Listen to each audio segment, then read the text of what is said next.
guys, how's everybody doing? My name is Crystal and welcome to my YouTube. If you like my videos, please press the like button. Please do subscribe. It's Monday morning here in Rochester, Medway, and it feels a lot milder than it did yesterday. It's been raining here where I live, so it seems to be milder and I feel warm this morning. Alexa, good morning. Good morning. On this day in 1955, snooker player Joe Davis recorded the first ever maximum 147 break in an exhibition match in Leicester. 7 years later, he also racked up the first televised century break. Alexa, what's the time, please? Good morning, Crystal. It's 8:20 a.m. Alexa, what's the date? Alexa, what's the date today? Today is Monday, the 22nd of January. Alexa, what's the weather like? Currently, in Rochester it's 8 degrees Celsius with clear skies and sun. Today, you can expect clouds with a chance of showers, with a high of 10 degrees and a low of 5 degrees. Alexa, can you tell me a joke? Have you heard about the inflatable singer who got to number 1? She's really blown up. Alexa, whose birthday is it today? Today's famous birthdays include American actor Gabriel Macht, English MMA fighter Arnold Allen, American actress Diane Lane, American singer Steve Perry, and American television personality Guy Fieri. Right, so not much has happened so far this morning. I mean, he's been really quiet since his kids left this afternoon upstairs, because I told you I get a load of noise when his kids arrive. They went off in a white van, so he didn't go out yesterday. So he didn't go out at all since Friday evening, and way up till Sunday, because he's got a car, you see. So he's gone out first thing this morning, about 6 o'clock in the morning. He was very, very quiet. I didn't hear him. The only reason I was awake myself, because I get up to go to the loo several times each night. A lot of women do. So he went off at 6 in the morning, very, very quiet. His car was not parked outside the flat, so I didn't even hear it. Because if he parks outside, it's a very old, battered Ford Mondeo, so it makes a racket. It's like when he's trying to get it go, he has to sit in it and warm it up. Do you know what I mean? Because it's an old car. It's a 2002 car, and we're in 2023.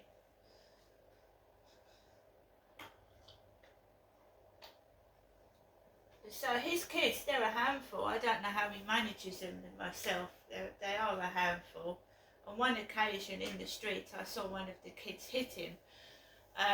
So I'm not blaming it on anybody. Autistic kids, and they are autistic, can hit parents. And it's upsetting for the parent when a child hits you and scratches you and screams. So it must be hard to cope with when he's got 4 of them up there and they're all autistic children. I can't stand it because I suffer from pain, and it seems that, you know, loud noises can really make me feel immense pain, and I'm trying to move out of here. So it's a matter of finding somewhere and starting again and concentrating on not making the same mistakes, and these people getting away from that guy that I'm not interested in. He's like some kind of stalker. him and his mates are trying to get me to go with him by hanging around, and I'm not interested. And when someone should take no for an answer, shouldn't they? They shouldn't keep pestering you or hovering around where you live, trying to make you interested in them.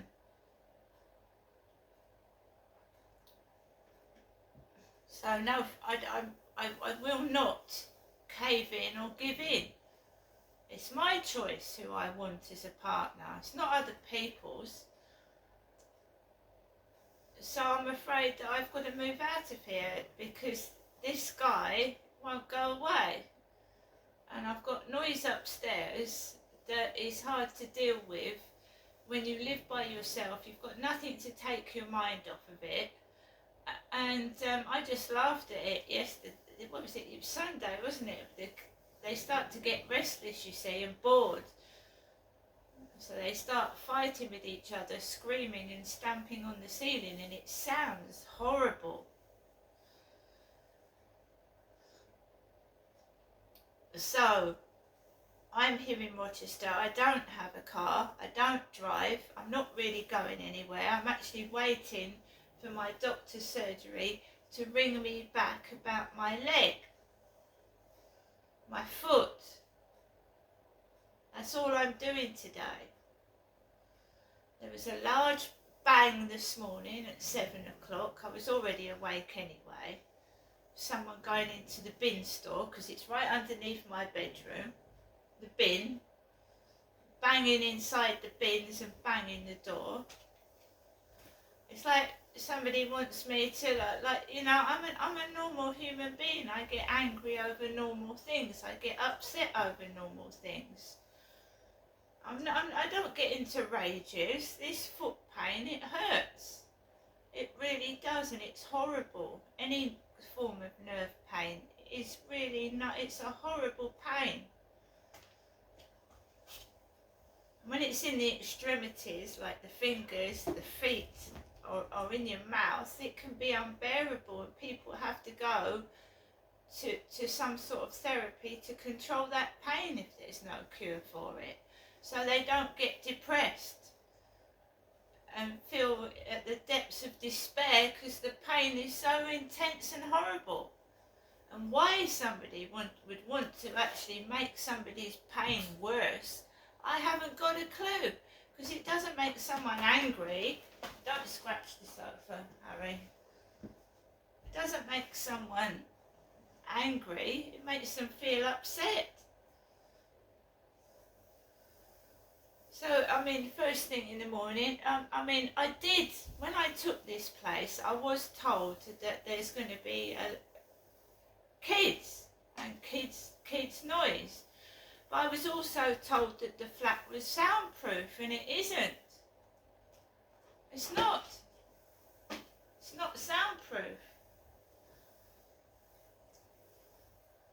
And when I looked around this flat, the builders weren't working. Now that doesn't matter because they've gone anyway. They're working up the top of Corey's Road. But when I moved into this flat in 2020, there was scaffolding up there, there was builders looking through the window, there was banging, they were soldering, there was all... Stop it, Harry. He's scratching the sofa. He's got a scratching post, but he wants to scratch the sofa.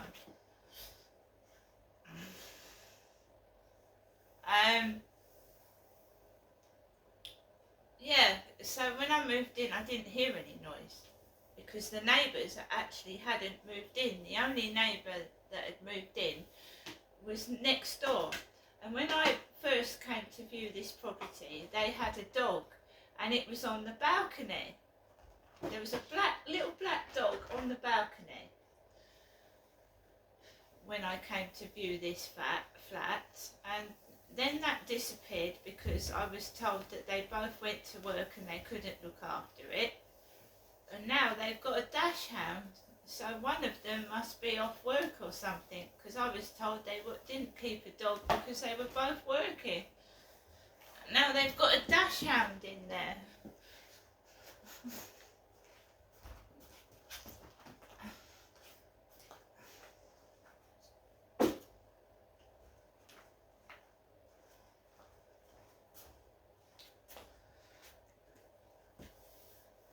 So there you go. So when I moved in, August 2020, there was no neighbours apart from next door. It was only till the week afterwards, when I told my mum where I lived, that this guy moved in upstairs, and over the next few months the noise was horrific. He was arguing with his girlfriend or his partner, and they were smoking weed, and they used to smoke weed on the balcony, and they were arguing in the early hours of the morning, shouting. Something must have happened where she moved out to somewhere else and it died down a bit, and now it's got to the point where he sees his kids here every 2 weeks. But they are loud and noisy. She used to turn up in fancy cars. He's got an old battered car. She used to turn up in fancy cars, bigger than his car. So, I mean, I don't know what other people were going through, so I'm not, I just couldn't stand the noise. You know what it's like when people are arguing, it's not nice, is it? It's distressing. Anyway, so I had enough, and I got onto the housing and they completely ignored me, and then I fought back, and I'm now at a stage where I can move out of this place, but I'm not accepting being sandwiched in the middle anymore of people. I don't want to be in the middle of flats, side to side, on top and below. I don't want that. And I don't want, put it this way, I know what I want, and I'm in a place which is decent, so I'm not going to turn it down for some crap that's worse, am I? That's what I mean.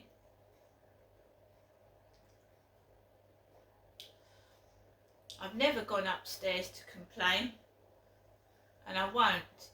And I don't get involved with people that have obviously, he's probably got a girlfriend that controls him. And he's like a puppet, and he just has to do as he's told. And you don't get involved in a relationship like that, do you? Where the ex-girlfriend's still got their claws into the bloke, and no, don't get involved with don't get involved with blokes that've got ex-girlfriends they're still involved with.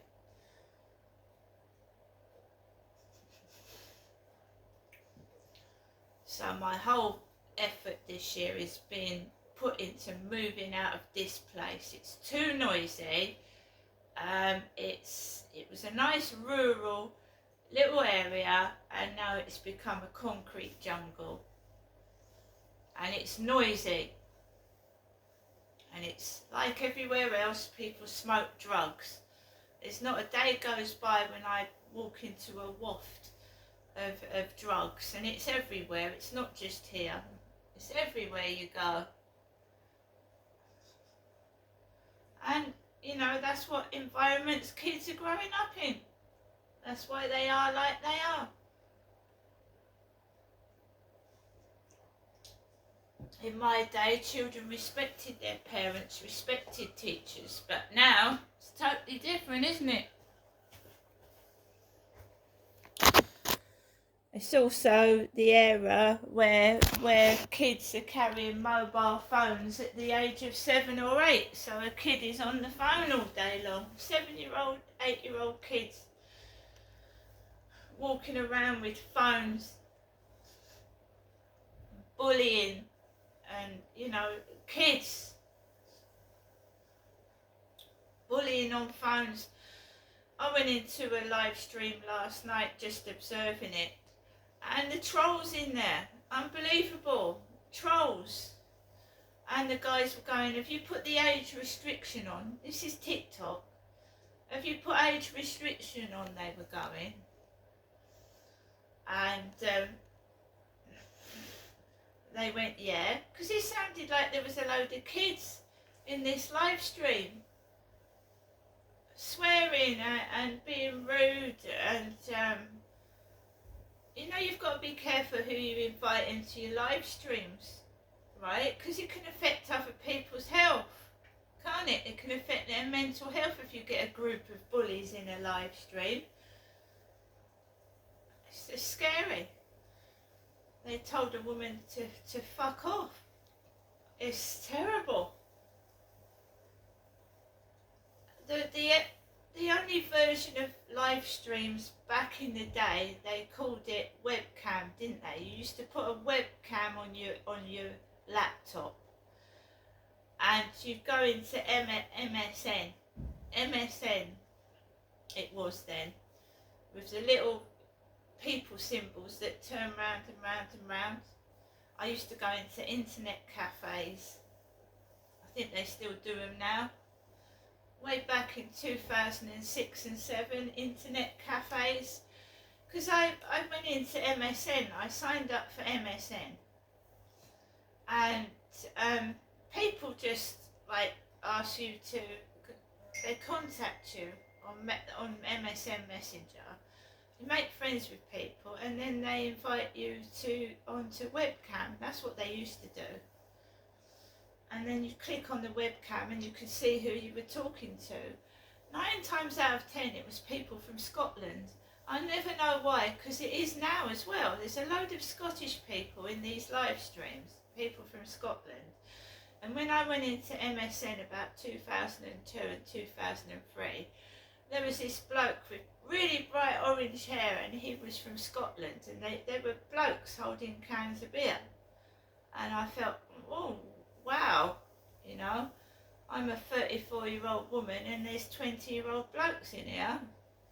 It's a bit weird. And that's how it started with me, this internet shit, MSN Messenger. That's how it started. I downloaded it to the computer, and this is where it all began. And there were these guys sat there with cans of beer and orange hair, and they were from Scotland. And then when I came down in 2008 to my mum and dad's property, there was a Scottish stalker. It was a male voice, a male Scots bloke, and I had to call the police. And the police told him not to call me anymore. The 2 female coppers left, and he rang me on the phone again. So didn't give a shit about the police at all. They don't care, you see. They're so far away, they think they can do anything. So when you think someone's right next to you or where you live and they're stalking you, they could be in another country, terrifying you to death.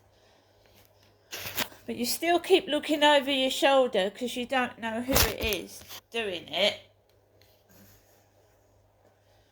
So I went into chat rooms after that.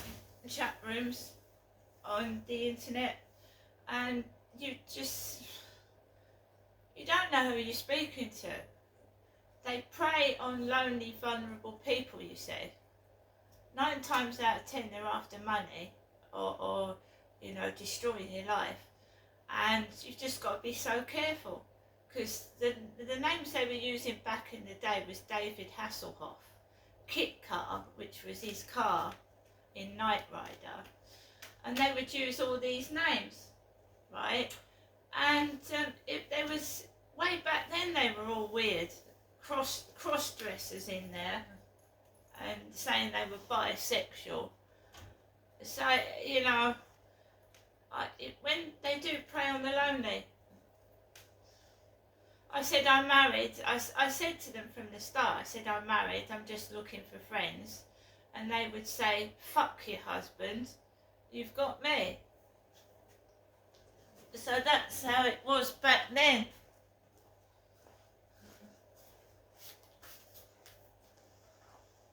Bullying.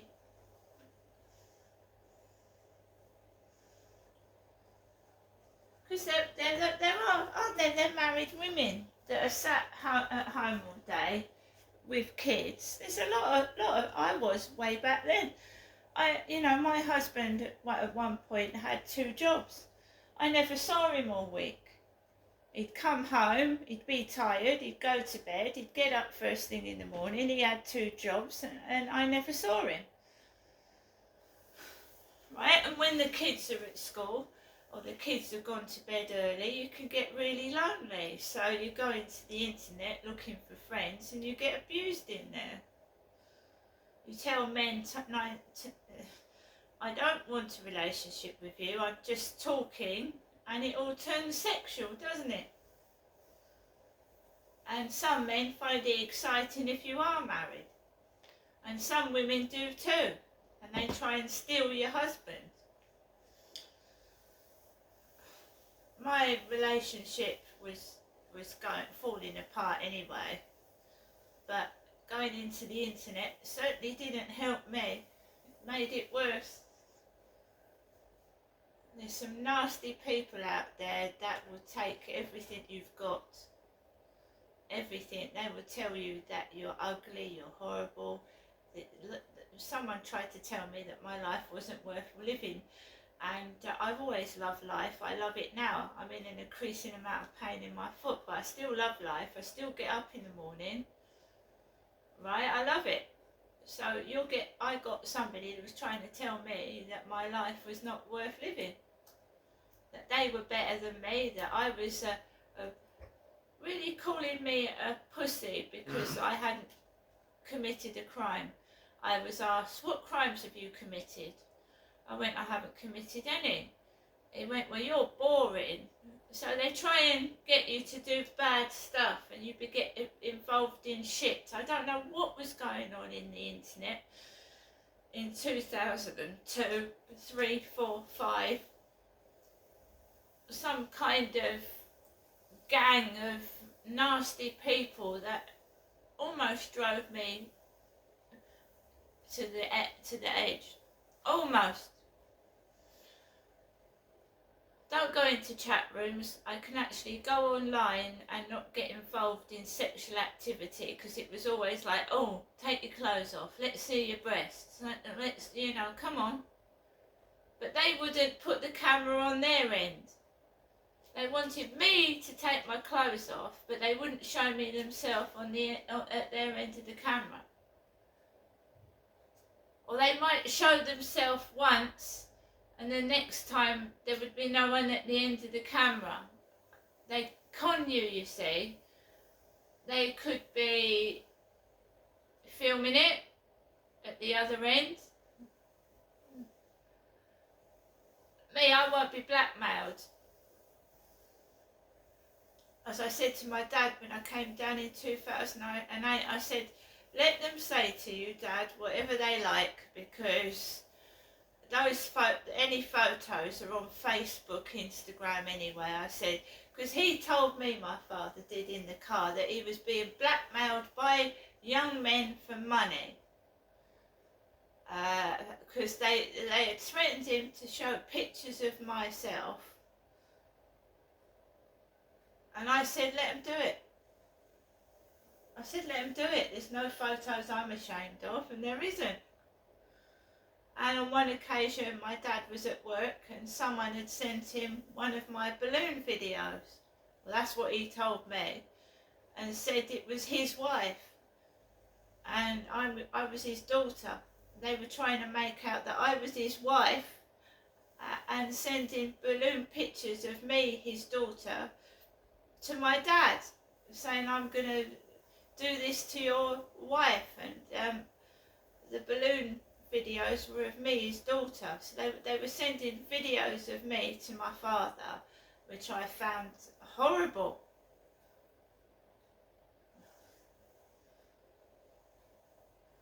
And this is the mix-up between me and my mum. They were trying to make out that my mother was me and I was his wife, and trying to blackmail my dad for money.